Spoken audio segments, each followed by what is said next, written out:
Good morning student. आज हम लोग क्लास 9th के फिजिक्स का 3rd चैप्टर ग्रेविटेशन यानी गुरुत्वाकर्षण के बारे में पढ़ेंगे। ठीक है, सबसे पहले इंट्रोडक्शन देते हैं इसका गुरुत्वाकर्षण होता क्या है।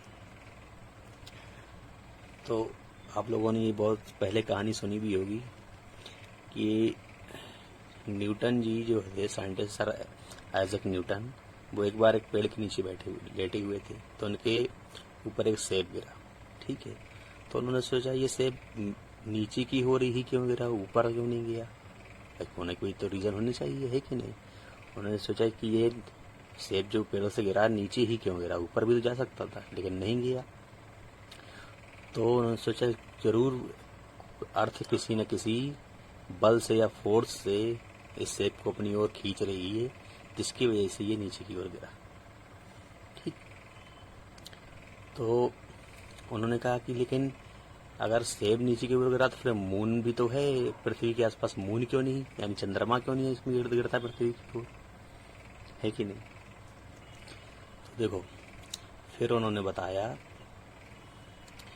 कि पृथ्वी की ओर सेब जिस बल के कारण गिरा, यानी पृथ्वी से सेब को जिस बल से अपनी की ओर खींचती है, वो बल का नाम दिया उन्होंने गुरुत्वाकर्षण बल। ठीक, अब फिर ये सवाल यह है कि चंद्रमा भी तो पृथ्वी के आसपास होता है, ठीक है, वो क्यों नहीं गिरा। तो देखो, अगर जैसे ये तुम्हारी पृथ्वी है, अर्थ इसे बोलते हैं, ठीक है, और जो चंद्रमा होता है या मून जिसे बोलते हैं वो यहाँ पे होता है तुम्हारा, है ना, होता कि नहीं होता। तो ये तुम्हारा यहाँ से ऐसे चक्कर लगाता है, ऐसे ऐसे। ठीक, तो अगर कोई चीज वृत्ताकार पथ पर गति करती है, ठीक है, तो उसकी दिशा बार बार बदलती जाती है। इसका देखो एग्जाम्पल बताते हैं हम। जैसे मान लो यहाँ कोई आदमी खड़ा है या कोई लड़का खड़ा है और वो रस्सी में पत्थर बांधे हुए और पत्थर को ऐसे ऐसे ऐसे ऐसे घुमा रहा है। ठीक है, यहाँ पे खड़ा हुआ है तो देखो क्या होगा, ये पत्थर ऐसे ऐसे घूमेगा, है ना, ऐसे ऐसे घूम रहा है। तो इसकी दिशा देखो क्या बार बार बदल रही है। जब ये यहाँ होगा तो इसकी दिशा इस तरफ होगी, जब ये यहाँ होगा तो ऐसी होगी, यहाँ होगा तो ऐसी होगी दिशा, यहाँ होगा तो ऐसी होगी, बार बार दिशा बदल रही है। जब ये इसका वेग बार बार दिशा बदलेगी तो इसका वेग परिवर्तन होगा, जिसके कारण इसमें एक त्वरण उत्पन्न होगा। इस त्वरण के कारण इसमें एक बल लगेगा, जिसकी दिशा हमेशा केंद्र की ओर होती है। कहाँ पे होती है, केंद्र की ओर। ठीक, उस बल को बोलते हैं अभिकेंद्र बल, जो कि इसको अपनी ओर खींचे रखता है, यानी बाहर की ओर नहीं जाने देता है। ठीक है, और कभी ये रस्सी अगर टूट जाती है तो देखना तुम, ये पत्थर बाहर की ओर जाता है हमेशा, है ना, अंदर की ओर नहीं जाता है। तो इसी तरीके से जो हम आपको समझाना चाह रहे थे कि क्या था, अर्थ थी जैसे मान लो, ठीक है, तो जैसे देखो हमने बताया ये जैसे अर्थ है कोई, ये क्या है, अर्थ है। ठीक, और ये तुम्हारा क्या है, मून है, जिसे चंद्रमा बोलते हैं हम लोग। ठीक, अब ये इसके आसपास ऐसे राउंड लगाता है अपनी कक्षा में या अपनी ऑर्बिट में। तो क्या होता है इसकी, जैसे ये यहाँ से इधर जा रहा है तो इसकी दिशा ये होगी, जब ये इधर आ जाएगा, ठीक है, तो इसकी दिशा क्या हो जाएगी, ये हो जाएगी, और जब ये इधर आ जाएगा तो इसकी दिशा क्या हो जाएगी, ये हो जाएगी, और जब इधर आ जाएगा तो इसकी दिशा क्या हो जाएगी, ये हो जाएगी। बार बार अपनी दिशा बदल रहा है, जिससे इसका क्या होगा, वेग परिवर्तन होगा। जब इसका वेग परिवर्तन होगा तो इसमें क्या होता है, एक बल लगता है, जिसकी दिशा क्या होती है, हमेशा केंद्र की ओर होती है। एक बल लगता है जिसकी दिशा हमेशा कहाँ होती है, पृथ्वी के केंद्र की ओर। पृथ्वी केंद्र मान लो यहाँ पे, ठीक है, एक बल लगता है, वो बल कहलाता है अभिकेंद्र बल। ये बल क्या होता है, उसको अपनी ओर खींचे रखता है अगर ये अपनी कक्षा में घूम रही है। ठीक है, इसलिए ये पृथ्वी की ओर नहीं गिर पाता है या खींच नहीं पाती पृथ्वी इसको अपनी ओर। अगर ये मान लो पृथ्वी तुम्हारी ऐसे होती है, ये अर्थ, ठीक है, और चंद्रमा क्या होता तुम्हारा यहाँ पे, जैसे ये चंद्रमा, ठीक है, ये ऐसे घूमता, ऐसे जाता, इस तरफ जाता या इस तरफ जाता, घूमता नहीं, मान लो सरल रेखा में गति करता, ऐसे ऐसे ऐसे ऐसे गति करता है, ऐसे जाता है, राइट में जाता है, लेफ्ट में जाता है, राइट में जाता है, लेफ्ट में जाता है। तो क्या होता है, पृथ्वी फिर उसको अपने केंद्र की ओर खींच लेती है और चंद्रमा क्या होता है, पृथ्वी में गिर जाता है।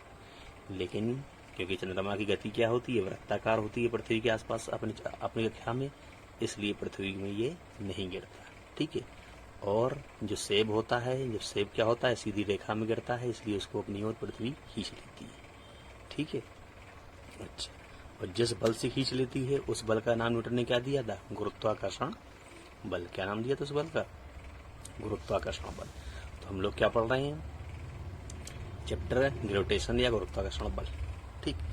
तो अब इसमें देखते हैं हम लोग सबसे पहले। तो देखो सबसे पहले क्या देखते हैं, सबसे पहले हमारे जो है कि गुरुत्वाकर्षण बल होता क्या है कि नहीं। बात भाई ये तो होनी चाहिए कि गुरुत्वाकर्षण बल होता क्या है कि नहीं। आपको जिस जो चीज़ पढ़ेंगे उसके सबसे पहले उसी बारे में पढ़ेंगे हम लोग। तो देखो गुरुत्वाकर्षण बल क्या होता है।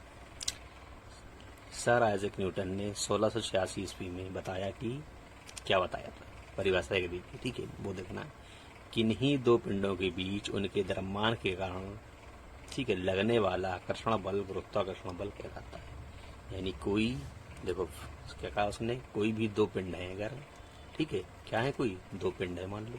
ठीक है, जब अभी हम बता रहे जैसे ये है हमारा फॉर एग्जाम्पल। ठीक है, तो देखो ये एक पिंड मान लो ये है, एक पिंड मान लो ये है, तो इनके बीच में, जैसे ये दोनों है तो इनके बीच में जो यहाँ पे बल लगेगा, ये देखो ये वाला जैसे है इसको खींचेगा अपनी ओर।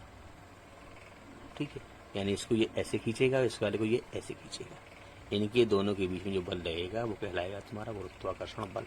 और वो कैसे होता है, तुम्हारा द्रव्यमान के कारण होता है। उसने ये तो कहा, देखो सर आइजैक न्यूटन ने 1600 ईस्वी में बताया कि किन्हीं दो पिंडों के बीच उनके द्रव्यमान के कारण लगने वाला आकर्षण बल गुरुत्वाकर्षण बल कहलाता है। उनके द्रव्यमान के कारण किन्हीं दो पिंडों के बीच में। ठीक है, अब ये दो पिंड तुम्हारे चाहे कोई भी ग्रह हो सकते हैं आपस में।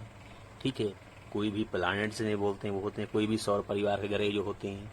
ठीक है, यानी ब्रह्मांड में जितनी ग्रह उपग्रह जितनी चीज होती है सबके बीच में आकर्षण बल लगता है। कोई भी दो पिंडों के बीच, चाहे वे छोटे हों या बड़े हों, आकर्षण बल लगता है। उसी आकर्षण बल को बोलते हैं गुरुत्वाकर्षण बल। ये क्या होता है कि जब कोई ज्यादा बड़ा द्रव्यमान होता है तो उसमें हमें पता नहीं चलता। जैसे कि पृथ्वी और अर्थ जो तो तुम्हारा था, यानी कि पृथ्वी और अर्थ नहीं, एप्पल, यानी सेब और पृथ्वी के बीच में गुरुत्वाकर्षण भी बल लगा, लेकिन सेब क्या हुआ, पृथ्वी की ओर गिर गया, जबकि पृथ्वी या सेब की ओर नहीं गई। है ना, ये भी तो क्वेश्चन आया है कि अगर दोनों के बीच आकर्षण बल लगता है। हमने क्या बताया कि अगर दो कोई पिंड हैं, देखो जैसे ये एक पिंड है और एक पिंड ये है, तो इस ये वाला पिंड जो है इसको खींचेगा, इसको कैसे खींचेगा, इस तरह को खींचेगा। ठीक है, यहाँ को खींचेगा, ऐसे अपनी ओर खींचेगा, और ये वाला पिंड है इसको अपनी ओर खींचेगा। ठीक, तो इसी तरीके से जब ये तुम्हारा अर्थ, ये अर्थ है मान लो, ठीक है, यहाँ पे मान लो पेड़ में जैसे यहाँ पे सेब लगा हुआ था, तो क्या हुआ, तुम्हारा इसने पृथ्वी ने सेब को अपनी ओर खींचा, ऐसे खींच लिया। ठीक, अब सेब भी तो पृथ्वी को अपनी ओर खींचेगा। न्यूटन का थर्ड लॉ 9th में पढ़ा होगा, वो न्यूटन का थर्ड लॉ हमने पिछले क्लास में पढ़ा था, पिछले चैप्टर में, कि अगर कोई वस्तु एक वस्तु पर इतना बल लगाती है, दूसरी वस्तु भी पहली वस्तु पर उतना ही बल परंतु विपरीत दिशा में लगाती है। ये तो पढ़ा था न्यूटन का थर्ड लॉ। क्या कहा था कि अगर कोई वस्तु, एक वस्तु दूसरी वस्तु पर जितना बल लगाती है, दूसरी वस्तु पहली वस्तु पर उतना ही बल परंतु विपरीत दिशा में लगाती है। ठीक है, तो हम लोगों ने ये पढ़ा था। तो सेब को पृथ्वी ने खींचा, ठीक, तो सेब भी पृथ्वी को खींचेगा, बस, यानी दोनों चीज हुई ना। यानी अगर सेब ने बल लगाया पृथ्वी पर और पृथ्वी ने लगाया सेब पर, लेकिन पृथ्वी खिसक के सेब की ओर नहीं गई, बल्कि सेब खिसक के पृथ्वी की ओर आ गया। ये हुआ ना। तो ये हुआ क्यों, क्योंकि इसका देखो द्रव्यमान, देखो सेब क्या है, पृथ्वी के कंपेरिजन में बहुत छोटा है और पृथ्वी का द्रव्यमान बहुत ज्यादा है, तो इसलिए ये इधर खिसकेगी नहीं, या खिसकेगी थोड़ी बहुत तो हमें दिखाई नहीं देगी। और जो सेब है इसका द्रव्यमान बहुत कम है, तो ये आती हुई हमें दिखाई देगी, खिसकती हुई दिखाई देगा सेब। देखो फिर से सुनो, ये सेब और पृथ्वी के बीच में बता रहे हम, जो एप्पल है, तो ये एप्पल भी पृथ्वी को अपनी ओर खींचेगा और पृथ्वी एप्पल को अपनी ओर खींच रही है। ठीक, यानी इससे पहले सेब ने खींचा पृथ्वी को। ठीक, यानी सेब ने पृथ्वी को खींचा और पृथ्वी ने सेब को खींचा अपनी ओर, तो दोनों के बीच में एक बल लगा। ठीक, बराबर बल लगता है, दिशा दोनों की विपरीत होती है। ठीक है, दिशा इसलिए विपरीत है कि ये सेब क्या होगा, इस तरफ खींचेगा और पृथ्वी क्या होगा, इस तरफ खींचेगी तुम्हारी। ठीक है, लेकिन पृथ्वी का द्रव्यमान बहुत बड़ा होता है और सेब का द्रव्यमान बहुत कम होता है, इसलिए पृथ्वी को हमें खिसकती हुई या सेब की ओर जाती हुई दिखाई नहीं देती है, या क्योंकि जाती बहुत ही हल्की थोड़ी बहुत हिलती जुलती जाती होगी, तो वो हमें समझ में नहीं आता है। जबकि सेब का द्रव्यमान बहुत छोटा होता है पृथ्वी की कंपेरिजन में या पृथ्वी की तुलना में, तो वो हमें पृथ्वी की ओर आता हुआ दिखाई देता है। ठीक, अब इसकी परिभाषा तो हो गई तुम्हारी ये। ठीक, किन्हीं दो पिंडों के बीच उनके द्रव्यमान के कारण लगने वाला आकर्षण बल गुरुत्वाकर्षण बल कहलाता है, यानी द्रव्यमानों के कारण। ठीक, अच्छा, द्रव्यमान हमने बताया ना, द्रव्यमान के अगर पृथ्वी द्रव्यमान ज्यादा है तो वो अलग दिख रहा है कि वो खींचता हुआ दिखाई देगा सेब। ठीक, अब उसके आगे देखते हैं।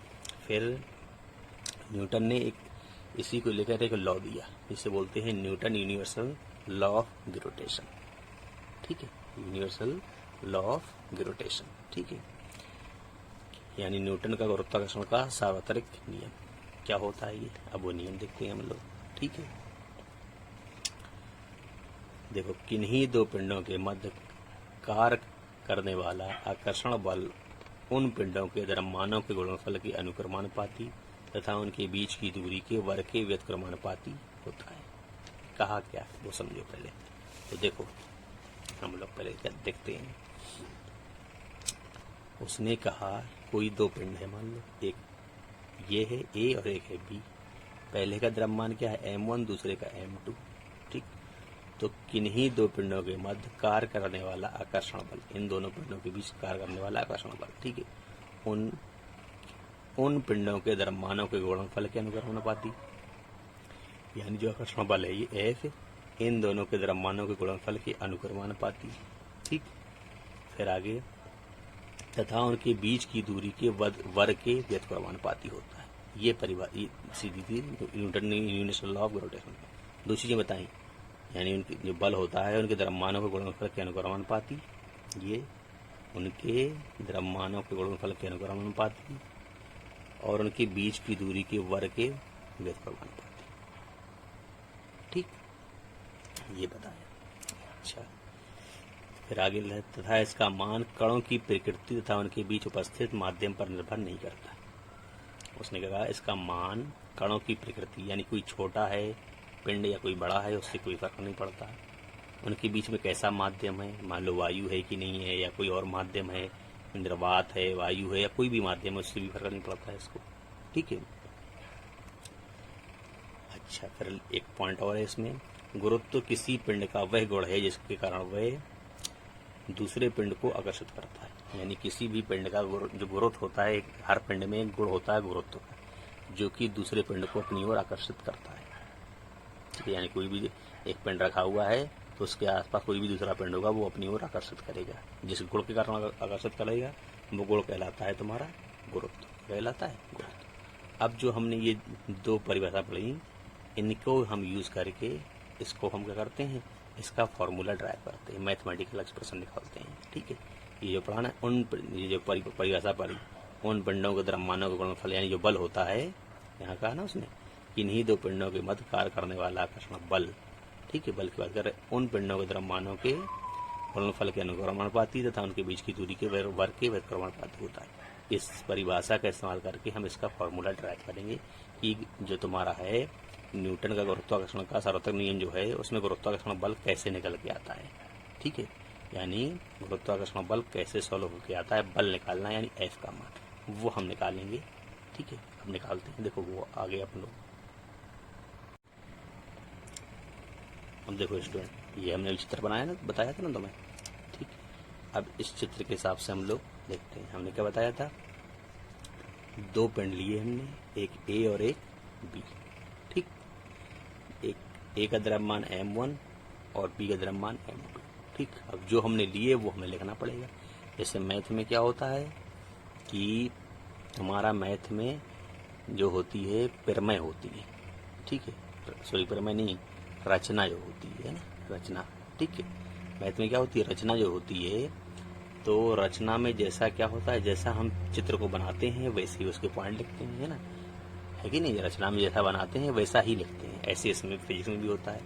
जो चित्र हमने बनाया उसको वैसे ही लिखा जाता है।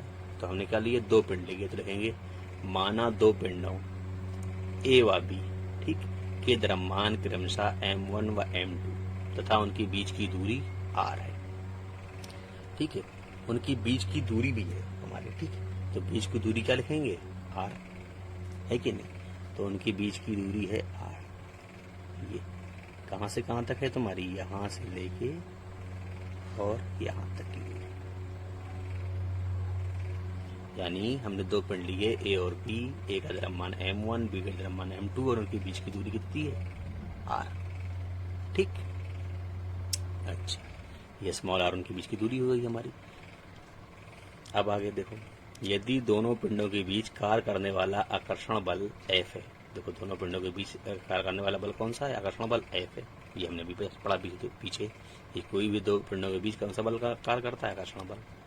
तब न्यूटन के गुरुत्वाकर्षण के नियम अनुसार, जो पीछे अभी परिभाषा बताई, क्या बताया था पहला, कि किन्हीं 2 पिंडों के बीच लगने वाला आकर्षण बल उनके द्रव्यमानों के गुणनफल के अनुक्रमानुपाती। तो वही हम लिखेंगे, क्या देखो, कि किसी भी 2 पिंडों के बीच लगने वाला आकर्षण बल F उनके द्रव्यमानों, है ना, देखो द्रव्यमान m1 m2, उनके द्रव्यमानों के गुणनफल के अनुक्रमानुपाती। तो अनुक्रमानुपाती हो गया। ये साइन जो होता है तुम्हारा कैसा कहलाता है, अनुक्रमानुपाती कहलाता है, ठीक है, ठीक, किसका कहलाता है, अनुक्रमानुपाती कहलाता है। तो उनके द्रव्यमानों के द्रव्यमानों के गुणनफल के अनुक्रमानुपाती, पहला समीकरण हो गया। फिर आगे उसने और कहा था, उनके बीच की दूरी r जो है इसके वर्ग के व्युत्क्रमानुपाती। तो देखो इस उनके बीच की दूरी यानी क्या हो गया, r का वर्ग हो गया r², तो उसके व्युत्क्रमानुपाती की बीच की दूरी के वर्ग के व्युत्क्रमानुपाती, ठीक है। अच्छा, तो व्युत्क्रमानुपाती कब कहलाएगा, जब चीज बटे में होती है। अनुक्रमानुपाती कब कहलाएगा, जब बटे में नहीं होती है। देखो f ये अनुक्रमानुपाती कहलाएगा, f किसके अनुक्रमानुपाती, m1 और m2 के, और f व्युत्क्रमानुपाती किसके, r², क्योंकि बटे में होता है तो व्युत्क्रमानुपाती कहलाता है। इन दोनों समीकरणों को मिला देंगे हम लोग, क्या कर देंगे, मिला देंगे, ठीक है, समझ में आया। तो देखो अब मिलाते हैं इन दोनों समीकरणों को हम लोग। तो समीकरण 1 व 2 को संयुक्त करने पर यानी मिलाने पर, तो देखो क्या आया, लेफ्ट में दोनों में क्या है, लेफ्ट हैंड में f और f है, राइट में इसमें क्या है, m1 इंटू m2 और 1/r²। लेफ्ट में तो f ही रहेगा तो f लिख दिया। अनुपात, ये तुम्हारा साइन होता है अनुक्रमानुपाती का या व्युत्क्रमानुपाती का, साइन दोनों साइन एक ही होते हैं, ठीक है। ये तो बटे से पता चलता है कि व्युत्क्रमानुपाती है, बटे में ना हो तो अनुक्रमानुपाती, ठीक। तो ये हो गया, m1 m2 ऊपर है तो ऊपर लिख दिया, r² नीचे है तो नीचे लिख दिया, ठीक है। अब फिजिक्स में एक रूल होता है, वो क्या रूल होता है, कि जब ये अनुक्रमानुपाती का साइन हटता है, जिसे इंग्लिश में बोलते हैं डायरेक्टली प्रोपोर्शनल, क्या बोलते हैं, डायरेक्टली प्रोपोर्शनल। अनुक्रमानुपाती को बोलते हैं डायरेक्टली प्रोपोर्शनल और व्युत्क्रमानुपाती बोलते हैं इनवर्सली प्रोपोर्शनल, ठीक है। तो जब ये अनुक्रमानुपाती या डायरेक्टली प्रोपोर्शनल का साइन हटता है तो एक कांस्टेंट आता है हमेशा। ये फिजिक्स की साइंस में ये रूल होता है कि जब भी ये अनुक्रमानुपाती का साइन हटता है उसकी जगह बराबर का साइन आता है, तो उसकी जगह क्या आता है, एक कांस्टेंट आता है हमेशा, तब बराबर का साइन लगता है, ठीक है। स्थिरांक जिसे बोलते हैं हिंदी में, एक स्थिरांक आता है या एक नियतांक आता है, ठीक है। नियतांक भी बोलते हैं, स्थिरांक भी बोलते हैं, और इंग्लिश में कांस्टेंट बोलते हैं। तो देखो हमने ये अनुक्रमानुपाती का साइन हटाया डायरेक्टली प्रोपोर्शनल का, तो एक स्थिरांक या एक नियतांक आ गया जो कैपिटल G है, ठीक है। बराबर, देखो बराबर लगा, जब ये साइन हटता है बराबर लगाते हैं तो एक कोई नियतांक आता है, बराबर लगा एक नियतांक आ गया, बाकी सब कुछ ऐसे लिखा है m1 m2/r², ठीक। ये समीकरण 3 हो गई। तो ये जो फॉर्मूला निकल के आया यही होता है गुरुत्वाकर्षण बल का फॉर्मूला। किन्हीं भी 2 पिंडों के बीच अगर हमें गुरुत्वाकर्षण बल निकालना है तो इस फॉर्मूले से ही फाइंड करते हैं। उसमें हम जी का मान लिख देंगे, उनका द्रव्यमान कितना है वो लिख देंगे, उनके बीच की दूरी कितनी है वो लिख के उसका स्क्वायर कर देंगे, सोल्व कर लेंगे तो हमारा गुरुत्वाकर्षण बल निकल आएगा, ठीक है। अच्छा, अब ये जी देखो क्या होता है, जहाँ जी एक नियतांक, हमने बताया था नियतांक भी बोलते हैं, स्थिरांक भी बोलते हैं, और इंग्लिश में कांस्टेंट भी बोलते हैं, ठीक है। जो सार्वत्रिक गुरुत्वाकर्षण नियतांक, ठीक है, सार्वत्रिक गुरुत्वाकर्षण का मतलब यूनिवर्सल ग्रेविटेशनल कांस्टेंट कहलाता है। ठीक है। अच्छा, इसे सार्वत्रिक नियतांक या यूनिवर्सल कांस्टेंट इसलिए कहा जाता है क्योंकि इसका मान सभी स्थानों पर अथवा पूरे ब्रह्मांड में हर स्थान पर समान होता है। यानी इसका तुम पूरे वर्ल्ड में, पूरे ब्रह्मांड में कहीं भी चले जाओ, आसमान में, जमीन में, नीचे में, किसी भी उपग्रह में, किसी भी ग्रह में, किसी भी तो प्लानिट में कहीं भी चले जाओ तुम, इसका कैपिटल जी के मान में कोई परिवर्तन नहीं आता। इसका मान हर जगह समान रहता है। ना सर्दी में कम होता है, ना गर्मी में कम होता है, ना आंधी में, ना तूफान में, किसी चीज़ का इसमें फर्क नहीं पड़ता। कैपिटल जी का मान हर जगह और हमेशा एक जैसा रहता है। ठीक है। अच्छा, फिर आगे देखते हैं हम लोग। इसका मान पिंडों की प्रकृति, यानी पिंड कैसे हैं, बड़े हैं, छोटे हैं, उनके द्रव्यमान कम है या ज़्यादा है, उनके बीच का माध्यम कैसा है, यानी निर्वात है या वायु है या कोई और माध्यम है, कुछ भी कोई फर्क नहीं पड़ता। समय, क्या समय हो रहा है, ताप यानी गर्मी है, सर्दी है, कौन सा मौसम है, कोई फर्क नहीं पड़ता, तथा वस्तु बड़ी है या छोटी है। ठीक है। उससे भी कैपिटल जी के मान में कोई फर्क नहीं पड़ता। ये यानी इन चीज़ों पर ये निर्भर नहीं करता है। ठीक है। कैपिटल जी के मान इन पर निर्भर नहीं करता है। ठीक है। अच्छा, ये आपका बेटा कंप्लीट हो गया। कौन सा? सार्वत्रिक गुरुत्वाकर्षण नियतांक जो है यूनिवर्सल ग्रेविटेशनल लॉ का, ये पहला टॉपिक, यानी कि यूनिवर्सल ग्रेविटेशनल लॉ खत्म हो गया। अब इसके बाद नया टॉपिक पढ़ेंगे हम लोग। ठीक है। अब नया टॉपिक पढ़ते हैं। देखो स्टूडेंट, हम जी के बारे में पढ़ रहे थे अभी, कैपिटल जी के बारे में। अब कैपिटल जी की डेफिनेशन क्या होती है, उसका वैल्यू क्या होती है, वो हम पढ़ते हैं। ठीक, तो हेडिंग डालेंगे definition and unit of universal gravitational constant. ठीक, डेफिनेशन मतलब उसकी परिभाषा। ठीक है। एंड यूनिट, यूनिट मतलब उसका मात्रक ऑफ ग्रेविटेशनल कांस्टेंट, यानी कि सार्वत्रिक नियतांक। कौन? जी। हिंदी में उसकी क्या होगी तुम्हारी हेडिंग? सार्वत्रिक गुरुत्वाकर्षण नियतांक जी। ठीक, की परिभाषा तथा मात्रा। सबसे पहले देखो, तो वही जो पीछे पढ़ा हमने, कोई दो पिंड लेंगे, उनका द्रव्यमान होगा m1 m2, उनके बीच की दूरी r होगी, तो वही हम इस्तेमाल करेंगे। तो लिखेंगे फिर से वही, यदि m1 और m2 द्रव्यमान वाले दो पिंड एक दूसरे से r दूरी पर स्थित हों, ठीक है, वही जो पीछे पड़ चुका है। ठीक है। तो पिंडों के मध्य कारित गुरुत्वाकर्षण बल क्या सॉल्व होकर आया था, अभी हमने थोड़ी देर पहले निकाला, F बराबर जी m1 m2 upon r square. ये तो आया तो सॉल्व। ठीक, इसका इस्तेमाल करेंगे हम परिभाषा लिखने में और इसका यानी मान निकालने में, मात्रक निकालने में, जिसे यूनिट बोलते हैं। ठीक, तो देखो हमें निकालने किसका है, जी का परिभाषा और जी का ही मात्रक। तो इस वाली इक्वेशन से हम जी का मान निकाल लेंगे। तो हमने क्या करा, जी को, ठीक है, यही रहने दिया, बाकी सब कहाँ ले गए, इधर ले गए। ठीक है। तो आर स्क्वायर जब बटे में है तो जाएगा, कहाँ जाएगा, ऊपर पहुंच जाएगा, एफ के साथ गुणे में हो जाएगा तुम्हारा। देखो एफ आर स्क्वायर, ये यहाँ पे जी के साथ m1 m2 गुणे में है, तो यहाँ पे बड़े में पहुंच जाएंगे। ठीक है, मैथ में तुमने पढ़ा होगा। ठीक, अच्छा, G equal to F R square upon m1 m2। अब देखो कर देंगे क्या, हम लिखेंगे यदि m1 और m2 बराबर 1 किलोग्राम, यानी m1 का हम ले लिया द्रव्यमान कौन सा, m1, उसको भी 1 किलोग्राम ले लिया, और m2 उसको भी 1 किलोग्राम ले लिया। ठीक, और उनकी बीच की दूरी को भी कितना ले लिया, 1 मीटर ले लिया, है ना। जो अभी हमने देखो, अभी हमने चित्र बनाया था इस टाइप से था ना, एक ऐसा था, एक क्या था, ऐसा था। ठीक, ये m1 था और ये क्या था तुम्हारा, m2 था, और ये बीच की दूरी r थी तुम्हारी, है ना, ये था। तो हमने ये m1 भी 1 किलो ले लिया, 1 किलोग्राम, m2 भी 1 किलोग्राम, और r कितना, 1 मीटर, सब कुछ ले लिया। ठीक, और इन सब के मान इस उठा के किसमें पुट कर दिए, इसमें। ठीक, इसको क्या मान लेंगे हम लोग, इसको मान लेंगे समीकरण 2। ये समीकरण 2 हो गई तुम्हारी। ठीक, अच्छा, तो पुट कर दो अब इसमें मान। ठीक, अब देखो हम लोग पुट करते हैं। तो देखो जी बराबर, ठीक है, जी है, जी बराबर एफ ऐसी रहने दिया, एफ का मान पता नहीं है हमें। ठीक है, बाकी मान देखते हैं जो पता है हमें। तो आर का मान कितना, देखो 1 है, तो 1 का स्क्वायर यहाँ पे बटे में, m1 का मान भी 1 और m2 का मान तो 1 into 1, सॉल्व किया गया, एफ 1 का स्क्वायर करेंगे तो 1 ही रहेगा, 1 का गुणा 1 में करेंगे तो 1 ही रहेगा, तो सॉल्व किया जाएगा तुम्हारा एफ आ जाएगा, यानी जी इक्वल टू क्या आ गया, एफ। अब इसी सी परिभाषा बनेगी। ठीक, परिभाषा किससे बनेगी? इससे। तो G इक्वल टू F आया तुम्हारा। इसको समीकरण 3 मान लो। क्या मान लो इसको? समीकरण 3। ठीक, समीकरण 3 से परिभाषा बनेगी तुम्हारी। ठीक, अब देखो परिभाषा कैसे बनेगी इससे। देखो कैसे बनाते हैं हम लोग।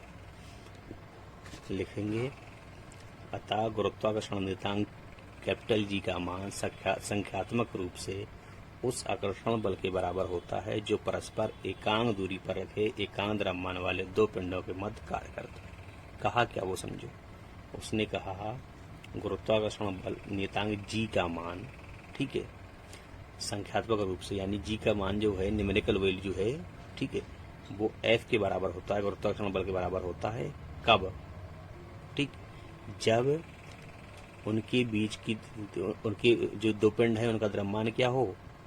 1-1 किलोग्राम है और उनकी बीच की दूरी 1 मीटर। वही तो कहा। देखो अतः गुरुत्वाकर्षण नियतांक G का मान संख्यात्मक रूप से उस आकर्षण बल, देखो ये बल है ना, F आकर्षण बल के बराबर होता है जो कब होता है? जो परस्पर एकांक दूरी पर, एकांक मतलब 1 मीटर की दूरी पर, ठीक है, रखे एकांक द्रव्यमान मतलब 1-1 किलोग्राम के द्रव्यमान के वाले दो पिंडों के मध्य कार्य करता है। ठीक, ये इसकी परिभाषा हो गई। इसकी कैपिटल जी की, कैपिटल जी की परिभाषा है ये। ठीक, जो हमारी हेडिंग थी वो क्या थी भाई? जो हेडिंग थी उसी को पढ़ना है। देखो हेडिंग थी सार्वभौमिक गुरुत्वाकर्षण नियतांक G की परिभाषा। ठीक, परिभाषा हमने पढ़ ली।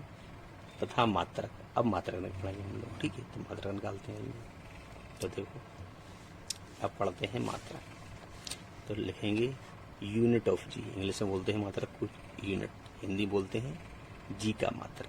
ठीक है, इंग्लिश में बोलते हैं क्या? Unit of G। ये इंग्लिश में बोलते हैं यूनिट ऑफ G और ये होता है हिंदी में G का मात्रक। तो देखो अब देखो समीकरण कौन सा तुम्हारा? 2 से। ये वाला हमें समीकरण कौन सा माना था? 2 माना था ना।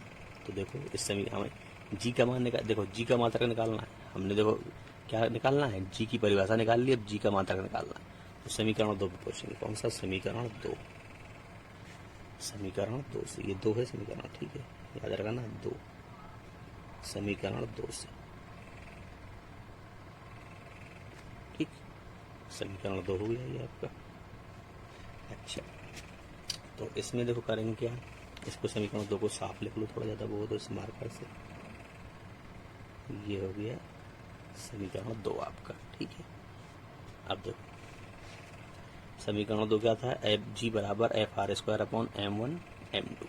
ठीक, अब देखो G का मात्रक निकालना, तो लिखेंगे G का मात्रक बराबर F का मात्रक गुणे R का मात्रक, R में स्क्वायर लगाए तो स्क्वायर लगा दें, बटे पहले द्रव्यमान का मात्रक और बटे में है ना गुणे M2 दूसरा द्रव्यमान है तो दूसरे द्रव्यमान का मात्रक। ठीक, अब देखो बल का मात्रक न्यूटन, दूरी का मात्रक R क्या था? दूरी थी उनके बीच की, दूरी का मात्रक मीटर होता है, स्क्वायर लगाए तो स्क्वायर लगा दिया हमने। ठीक है, अच्छा, पहले द्रव्यमान का मात्रक किलोग्राम और दूसरे का भी कितना? किलोग्राम। द्रव्यमान का मात्रक। देखो क्या बता हमने बताया कि इसी को न्यूटन मीटर स्क्वायर पर किलोग्राम स्क्वायर, किलोग्राम स्क्वायर को ले सकते हैं क्योंकि किलोग्राम का जब मल्टीप्लाई होगा यानी गुणा होगा तो वो स्क्वायर बन जाएगा। ठीक, तो न्यूटन मीटर स्क्वायर पर किलोग्राम स्क्वायर, इसी को ऐसे लिख सकते हैं न्यूटन मीटर स्क्वायर प्रति किलोग्राम स्क्वायर। जो तिरछाई लाइन बनी होती है ना वो प्रति कहलाती है, या इंग्लिश में बोलते हैं पर। न्यूटन मीटर स्क्वायर प्रति किलोग्राम स्क्वायर। ठीक है, इसको इंग्लिश में लिखना चाहें तो न्यूटन को N से प्रदर्शित करते हैं, मीटर को M से प्रदर्शित करते हैं और किलोग्राम को kg से प्रदर्शित करते हैं। तो क्या हो जाएगा तुम्हारा? न्यूटन मीटर स्क्वायर पर किलोग्राम स्क्वायर। प्रति हिंदी में बोलते हैं तिरछी लाइन को, जो ऐसी लाइन है इतनी तिरछी, ये वाली, इसको हिंदी में प्रति, इंग्लिश में पर बोलते हैं। ठीक है, तो क्या हो गया? न्यूटन मीटर स्क्वायर पर kg स्क्वायर पर किलोग्राम स्क्वायर। ये होता है G का मात्रक। ठीक, अब जो हमने ये निकालना, किसी भी अगर तुम्हें इसमें फिजिक्स में मात्रक पता नहीं है और फॉर्मूला पता है, देखो हमें ये फॉर्मूला पता था, ये वाला पता था, हमने फॉर्मूला से ही मात्रक निकाल लिया। तो अगर हमें फॉर्मूला पता हो किसी चीज़ का तो उससे हम किसी भी क्वांटिटी का मात्रक निकाल सकते हैं। ठीक है, अगर फॉर्मूला पता हो तो हम किसी भी क्वांटिटी का मात्रक निकाल सकते हैं। ठीक है, अच्छा, इसके बाद जो हमने ये निकाला मात्रक, उसको हम लिखेंगे, लिखना भी तो पड़ेगा, ठीक है। तो उसको अब लिखते हैं हम लोग। हम जो मात्रक निकाला अभी यूनिट, अब उसको लिखना भी पड़ेगा, ठीक है। तो देखो, अतः एसआई या एमकेएस पद्धति में कैपिटल जी का मात्रक न्यूटन मीटर स्क्वायर पर किलोग्राम स्क्वायर तथा सीजीएस पद्धति में कैपिटल जी का मात्रक डायन सेंटीमीटर स्क्वायर पर ग्राम स्क्वायर होता है। न्यूटन जो है वो डायन बन गया सीजीएस में, ठीक है। मीटर सेंटीमीटर और किलोग्राम ग्राम, ठीक। और हमने तुम्हें ये गर्मियों से पहले बताया था, जब हम चैप्टर पढ़ रहे थे फर्स्ट, उसी में बताया था कि आजकल एसआई पद्धति या एमकेएस चल रही है। पहले ज़माने में सीजीएस चला करती थी, लेकिन कभी कभी एग्जाम में पूछ लेते हैं ना कि सीजीएस पद्धति में इसका मात्रक बताओ, तो वो भी याद होना चाहिए। लेकिन चल आजकल कौन सा रहा है, एसआई पद्धति या एमकेएस पद्धति, है ना। हमने बताया भी था, इनके फुल फॉर्म भी लिखाए थे। एसआई का होता है इंटरनेशनल सिस्टम, या इसी को बोलते हैं एमकेएस में मीटर किलोग्राम सेकेंड। सीजीएस का होता है सेंटीमीटर ग्राम सेकेंड, ठीक है। अच्छा, अब इसके बाद नेक्स्ट पढ़ते हैं हम लोग न्यूमेरिकल वैल्यू ऑफ जी, यानी जी का अंकिक मान, हिंदी में हेडिंग, यानी जी का कुछ मान भी हुआ। तो देखो क्या था, सर्वप्रथम हेनरी कैवेंडिश ने, एक साइंटिस्ट का नाम है हेनरी कैवेंडिश ने जी का मान 6.67 into 10 to the power of -11 newton metre square पर किलोग्राम स्क्वायर ज्ञात किया था, ठीक है। किस साइंटिस्ट ने, हेनरी कैवेंडिश ने पहली बार इसका मान निकाला था, ज्ञात किया था। मान क्या है, 6.67 into 10 to the power of -11 newton metre square पर किलोग्राम स्क्वायर। ये अक्सर पूछ दिया जाता है, इसलिए मान का वैल्यू याद रखना है और साइंटिस्ट का नाम भी याद रखना है, ठीक है। अब ये जब मान पता चल गया, तो हमारा जो इक्वेशन आई थी कौन सी, एक आई थी, तुमने देखो पढ़ा होगा, ध्यान आया होगा कुछ, क्या था, ये था तुम्हारा G = F आया था, है ना पीछे। तो इसे F = G भी ले सकते हैं, चाहे तो उल्टा लिख दें, है ना। तो देखो, अब देखो इसी का हम इस्तेमाल करेंगे कब, देखो, अतः 1-1 किलोग्राम के दो पिंडों को परस्पर 1 मीटर की दूरी पर रखने पर, यानी हमने बताया पहले पढ़ा था ना कि दो पिंड थे 1-1 किलोग्राम के, उनकी बीच की दूरी हमने 1 मीटर ली थी, है ना। जो पिंड थे दो, उनका द्रव्यमान कितना लिया था, 1-1 किलोग्राम, उनकी बीच की दूरी कितनी ली थी, 1 मीटर। तो उसी से लिखेंगे, अतः 1-1 किलोग्राम के दो पिंडों को परस्पर 1 मीटर की दूरी पर रखने पर इनके बीच 6.67 इंटू 10 की पावर -11 न्यूटन का बल कार्य करता है। क्यों, F बराबर G आया था हमारा। अब G का मान पुट कर देंगे तो क्या आएगा तुम्हारा, F बराबर क्या आएगा तुम्हारा, F बराबर G का मान लिख दो G की जगह, तो 6.67 इंटू 10 की पावर -11 इतना बल लगता है दो पिंडों के बीच में। कब, जब दोनों पिंडों का द्रव्यमान 1-1 किलोग्राम हो और उनके बीच की दूरी 1 मीटर हो, तब इतना बल उनके बीच में कार्य करता है। बल का मान ये सब लोग आएगा निकल के, ठीक है। कोई पूछे कि दो पिंडों के बीच में गुरुत्वाकर्षण बल कितना होगा जब दोनों पिंडों का द्रव्यमान 1-1 किलोग्राम और उनके बीच की दूरी 1 मीटर हो, तो ये इतना होगा, ठीक है। तो अर्थात ले देंगे F बराबर G का मान इतना है तुम्हारा, ये तो लिख दिया F बराबर 6.67 इंटू 10 की पावर -11 न्यूटन, ठीक। कंप्लीट हो गया तुम्हारा ये। अब न्यू हेडिंग पढ़ते हैं हम लोग, नई हेडिंग देखो। तो न्यू हेडिंग क्या है हमने हमारी, ये गुरुत्वाकर्षण के महत्व का, यानी इसका क्यों जरूरी था, क्यों निकाला हमने, गुरुत्वाकर्षण का क्या क्या मतलब महत्व है, ठीक है। तो कुछ के 2-3 पॉइंट होते हैं, पढ़ लेते हैं हम लोग, ठीक है। जैसे कि सबसे पहले गुरुत्वाकर्षण बल, या इसी को बोलते हैं गुरुत्व बल, ठीक है। गुरुत्वाकर्षण बल या गुरुत्व बल ही कृत्रिम उपग्रह को चक्कर लगाने हेतु आवश्यक अभिकेंद्र बल प्रदान करता है। यानी जो हम लोग आर्टिफिशियल उपग्रह भेजते हैं, ठीक है, जिसे सैटेलाइट बोलते हैं इंग्लिश में, सैटेलाइट का नाम सुना होगा, है ना। उनको जब हम भेजते हैं तो ये क्या होता है, पृथ्वी के आसपास चक्कर लगाती हैं। तो क्यों लगाती हैं, गुरुत्वाकर्षण बल के कारण। अगर ये बल ना हो तो क्या होगा, ये कहीं और चली जाएंगी और हमें ढूंढने से मिलेंगी भी नहीं। तो गुरुत्वाकर्षण बल के कारण पृथ्वी इनको अपनी ओर खींची रखती है, जिससे ये क्या होता है, चक्कर लगाते रहते हैं, ठीक है। यहाँ मान लो ये पृथ्वी है, ठीक है, क्या है ये तुम्हारा, मान लो जैसे कि ये पृथ्वी है। अब इसके आसपास जैसे मान लो एक सैटेलाइट ये है, तो ऐसे चक्कर लगाएगी, ठीक है। दूसरी सैटेलाइट मान लो ये है, तो अपने सब अपनी एक साइड चक्कर लगाती हैं। सभी सैटेलाइट अपनी अपनी कक्षा में चक्कर लगाती हैं, नहीं टकरा नहीं जाएंगी, ठीक है। मान लो तीसरी ये है तो वो अपनी कक्षा में लगाएगी चक्कर, ऐसे लगाती रहती हैं और ये अपनी जगह छोड़ के जाती नहीं है। क्यों? क्योंकि पृथ्वी उनको अपनी ओर खींचे रखती है। ये कहीं गिर जाएंगी या इधर पहुंच जाएंगी या उधर पहुंच जाएंगी, ठीक है।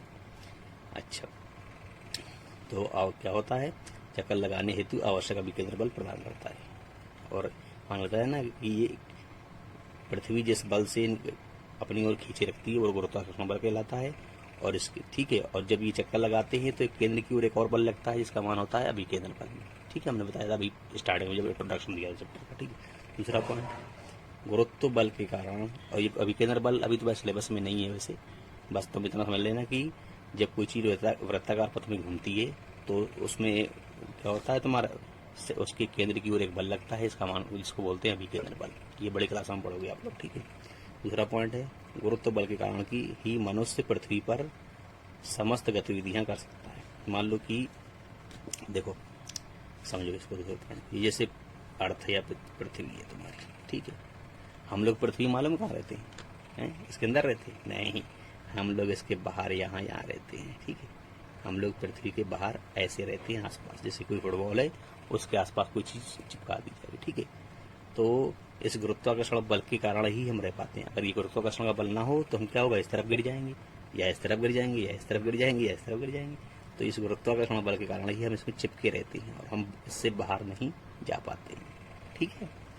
अच्छा, मान लो देखो कुछ एरिया होता है, जैसे कि मान लो ये पृथ्वी है, ठीक है, अर्थ है मान लो ये, तो मान लो इसका गुरुत्वाकर्षण बल यहाँ तक काम कर रहा है, मान लो इतने एरिया में, ठीक है। तो हम क्या होगा, इसी के यहाँ पे आसपास हम इतने में रहते हैं, इसे चिपके हुए पूरे चिपके रहते हैं। इसमें हमारे हर चीज़, पानी इसी में होता है, आबादी इसी में होती है, पॉपुलेशन, हर शहर, हर सिटी, हर कंट्री इसी में होते हैं, पूरे चिपके होते हैं आसपास, ठीक है। तो हम इसीलिए क्या होता है, ना इधर गिरते हैं ना इधर गिरते हैं ना इधर ना इधर। अगर हम इस जो ये एरिया होता है गुरुत्वाकर्षण बल जहाँ तक काम करता है उसके बाहर निकल जाते हैं तो फिर ये हमें नहीं खींच पाती है और हम लोग बाहर चले जाएं। जो प्लानट को हम छोड़ते हैं या रॉकेट को, तो अब इतना बल लगा देते हैं कि ये गुरुत्वाकर्षण बल के एरिया से बाहर निकल जाता है, तो वो फिर लौट के नहीं आता, वो जहाँ जाता है वही भी घूमने लगता है, इसके अंदर फिर लौट के नहीं आता, यानी पृथ्वी में चिपका नहीं रहता है, ठीक है। अच्छा, तो देखो ये वैसे तो मैं पॉइंट बड़ी क्लास का था, हमने बता दिया, ठीक है। थर्ड पॉइंट देखो, पृथ्वी पर वायुमंडल, एटमॉस्फेयर भी गुरुत्व के कारण ही संभव है। देखो हमने बताया था ना, ये कुछ एरिया होता है, ठीक है, ये कुछ एरिया होता है जहाँ तक तुम्हारा गुरुत्वाकर्षण बल काम करता है।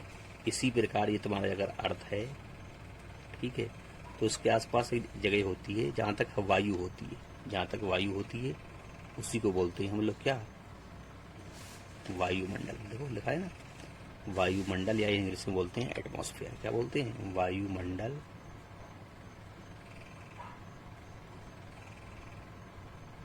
ये पृथ्वी के आसपास का वो एरिया है जहाँ तक वायु होती है, जहाँ तक हवा होती है, ठीक है। तो ये इसलिए पृथ्वी में चिपका रहता है गुरुत्वाकर्षण बल के कारण। अगर गुरुत्वाकर्षण बल ना हो तो ये एरिया क्या होगा, यहाँ से खसक के कहीं और चले जाएगा, मतलब यहाँ हवा चली जाएगी, यहाँ उड़ के चला जाएगा, यहाँ उड़ के चले जाएगा, यहाँ उड़ के चला जाएगा, ठीक है। तो ये उसी की वजह से वायुमंडल भी पृथ्वी में बना रहता है और हवा यानी वायु बनी रहती है जिससे हम सांस लेते हैं, ठीक है। तो पृथ्वी पर वायुमंडल या एटमॉस्फेयर इंग्लिश में बोलते हैं भी गुरुत्व के कारण संभव है, उसी कारण रह पाता है वो, ठीक है। चौथा पॉइंट, गुरुत्व बल के कारण ही पृथ्वी से ऊपर की ओर फेंकी गई वस्तुएं वापस पृथ्वी पर आकर गिरती हैं। अगर गुरुत्व बल ना हो, एक बार हम फेंक दें तो लौट ही नहीं आएंगी, ठीक है। तो उसी की वजह से हम कोई चीज ऊपर फेंकते हैं तो लौट के कहाँ गिरती है, पृथ्वी पर ही आके गिरती है। कहीं भी फेंके हम तो गिरेगी कहाँ पे, आगे पृथ्वी पर। तो गुरुत्व के बल के कारण ही पृथ्वी से ऊपर की ओर फेंकी गई वस्तुएं वापस पृथ्वी पर ही आकर गिरती हैं, ठीक। इतना आपका बेटा कंप्लीट हो गया। इसके बाद जो इसी चैप्टर का अगला पार्ट जो है, ठीक है, बाकी बचा हुआ जो चैप्टर जो है वो आपको अगले वीडियो में बताएंगे, ठीक है। आपको इतना बता दिया, आप इतना समझो पहले, ठीक है। फिर इसका बचा हुआ जो पार्ट है वो अगले वीडियो में आपको बताएंगे। Okay student, thank you.